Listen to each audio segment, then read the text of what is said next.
আসসালামু আলাইকুম।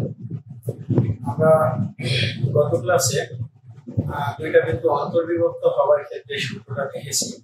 আজকে আমরা দুইটা বিন্দু বহির্বিভক্ত হওয়ার ক্ষেত্রে সূত্রটা দেখব।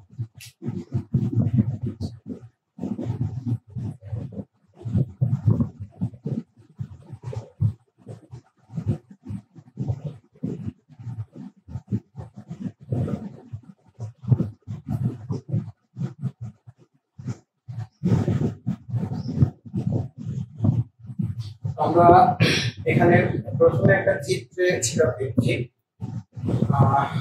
স্থানাঙ্ক অনুসারে আমরা এখানে একটা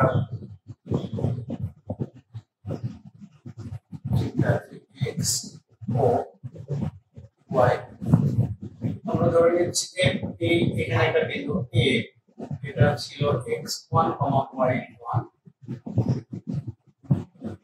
আর এই একটা বিন্দু b, যেটা x2, y2, এবং এই বিন্দুটা c বিন্দুতে বহির্বিভক্ত হয়েছে c x, y। তো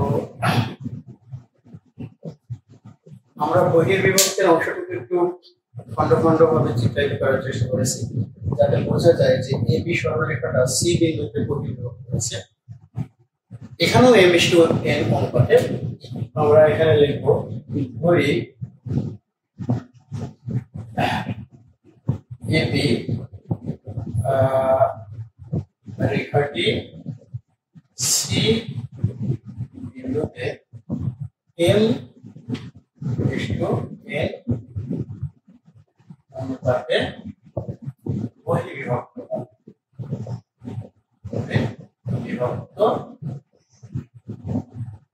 হয়। তাহলে এখানে আমাদের বহির্বিভক্তের ক্ষেত্রে কিন্তু এই এ বিন্দু থেকে শুরু করে একদম সি পর্যন্ত, এ বিন্দু থেকে শুরু করে সম্পূর্ণ সি বিন্দু পর্যন্ত যে অনুপাতটা হবে সেটা হবে এম, অর্থাৎ এসি অনুপাত এম। অতএব এসি ইসটু আর যতটুকু অংশ বহির্ভাবে বিভক্ত হয়েছে অর্থাৎ বিসি, সেটা হবে এন। বহির্বিভক্তের অংশটুকু হবে এন। তাহলে বিসি সমান আমরা এম ইসটু এন। এখানে আমাদের অনেক সময় একটু মিস্টেক হয়ে যায়, তো কোনটা এম হবে কোনটা এন হবে আমরা বুঝতে পারি না। অনেক ক্ষেত্রে মানে অঙ্ক করতে গিয়েও মিস্টেক হয়। তো অবশ্যই মনে রাখতে হবে এ থেকে যে বিন্দু পর্যন্ত বিভক্ত হয়েছে বহির্ভাবে এসি এই সম্পূর্ণ অনুপাতটা হচ্ছে এন, আর বিসি অনুপাতটা হলো এন। তো আমরা এখানেও পূর্বের মতো চিত্রটা পরিবেশ করার চেষ্টা করতেছি।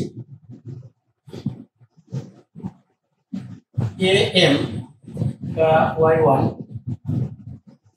bn n, এটা y1, এটা y2, cp আগে চিত্রের সঙ্গে আমরা মার্কেটটা কিছুটা মেলানোর চেষ্টা করতেছি। cp এই পুরোটা হলো y, আমাদের এই সম্পূর্ণটা হলো y। তো এখানে আমি বি বিন্দু থেকে একটা লম্ব আঁকছি সিপি একটা উপরে,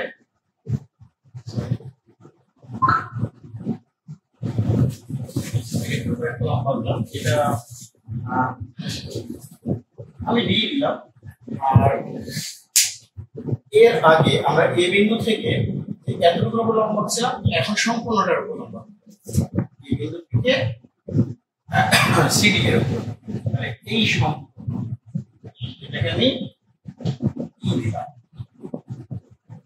তাহলে এখানেও আমাদের দুইটা ত্রিভুজ উৎপন্ন হয়েছে, যে দুইটা ত্রিভুজ হচ্ছে আমাদের যেটা মানে উদ্দেশ্যমূলক ত্রিভুজ, সেটা হচ্ছে এসিই, অর্থাৎ এই সম্পূর্ণ বড় ত্রিভুজ এসিই এবং বিসিডি, এই দুইটা ত্রিভুজ আমরা সদৃশ দেখব। তো এখানেও আমি বলে দিচ্ছি এই কোণ আর এই কোণের সমান হবে। এটা তো কমন কোণ দুইজনের জন্যই রয়েছে, আর এটা লম্ব, সো এরা সদৃশ। এরা যে সদৃশ এটা আমাদের বিশেষভাবে দেখানোর প্রয়োজন নাই, জাস্ট বুঝলেই হবে। আমরা এখানে দেখি এটা হচ্ছে x1, এটা হলো আমাদের x2, এবং এখান থেকে সম্পূর্ণ এটা হলো x। আমরা প্রথমে নির্ণয় করব AE এবং NP এই দুটো পরস্পর সমান চিত্রে দেখা যাচ্ছে। তো এই OB সম্পূর্ণটা হলো x OM এতটুকু হলো x1।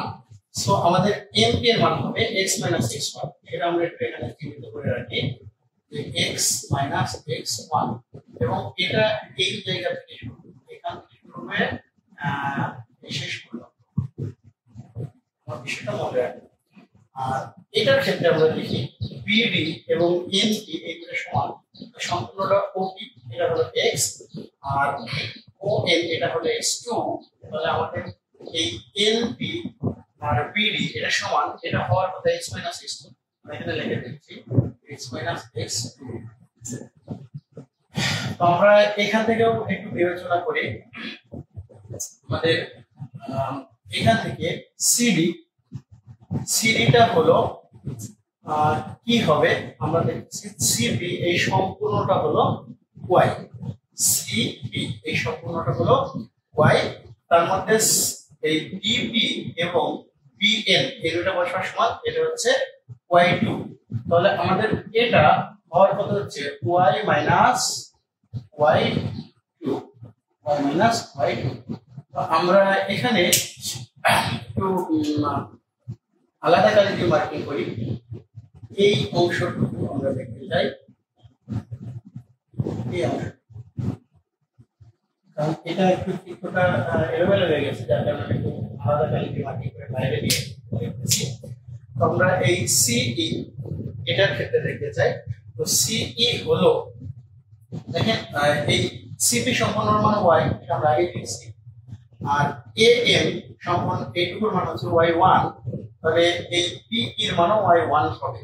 সুতরাং আমাদের এই সি এর মান হবে y - y1। যাই হোক, এটা আমরা চিত্রটা অনেক মার্কিং করতে যে এলেমেন্টের মতো হয়ে গেছে। তো যাই হোক, আমরা অ্যাপ্লাই করার চেষ্টা করি। তাহলে আমরা এখানে লিখতেছি ত্রিভুজ এ সি ই ও ত্রিভুজ বিসি ডি সদৃশ,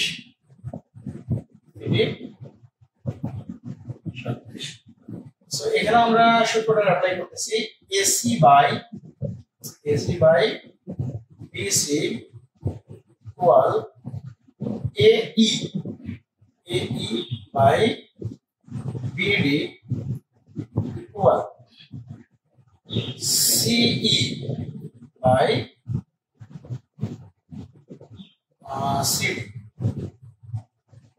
সো এসি এর মান m, এটা মান n, এ এর মান আমাদের বের করে রেখেছি আমরা x - x1, বিডি এর মান x - x2, সিই এর মান হচ্ছে ওই যে লাল কালির ভিতরে আমরা যতটুকু করছি এটা সিই এর মান, তাহলে y - y1 বাই সিডি এর মান y - y2। এখন আমরা প্রথম ও দ্বিতীয় সম্পর্ক দেখি। প্রথম ও দ্বিতীয় সম্পর্ক হচ্ছে কি পাচ্ছি, m বাই n সমান x - x1 আর x - x2। সো আমরা এখানে ক্রস মাল্টিপ্লিকেশন করছি, mx - mx2 equal nx - nx1। তাহলে আমাদের হচ্ছে mx - nx সমান m2x - mx2 nx1। এখান থেকে আমরা x কমন নিয়ে হয়ে যাচ্ছে m - n সমান m x2 - m x1। Finally আমাদের x এর মান আসছে mx2 - mx1 by m minus n। তো আমরা অন্তর্বিভক্তের সূত্রটা অলরেডি আগেই দেখে এসেছি। এটা বহির্বিভক্তের ক্ষেত্রে অন্তর্বিভক্ত এবং বহির্বিভক্তের সূত্রটা অনেকটা একই রকম, শুধুমাত্র এই মাঝখানে মাইনাস থাকে। অন্তর্বিভক্তের ক্ষেত্রে এখানে প্লাস থাকে, বহির্বিভক্তের ক্ষেত্রে এখানে মাইনাস থাকে। তো আমরা প্রথম এবং তৃতীয় সম্পর্কটা ভালো করে দেখবো না, লিখতেছি পুনরুক্তি। যদি আমরা প্রথম এবং তৃতীয় সম্পর্ক করি সেই ক্ষেত্রে y এর মানটা আমাদের বের হবে my2 minus my1 by m minus n। So আমরা c বিন্দুর স্থানাঙ্ক যে x আর y ছিল সেটার ক্ষেত্রে আমরা x এবং y এর মান বের করছি। এখন এটা লিখে দিই যে অতএব c বিন্দুর স্থানাঙ্ক, c বিন্দুর স্থানাঙ্কটা আমরা পেয়ে যাচ্ছি mx2 minus mx1 by m minus n my2 minus my1 by m minus। এটা হলো c বিন্দুর স্থানাঙ্ক নির্ণয়ের সূত্র বহির্বিভক্তের জন্য।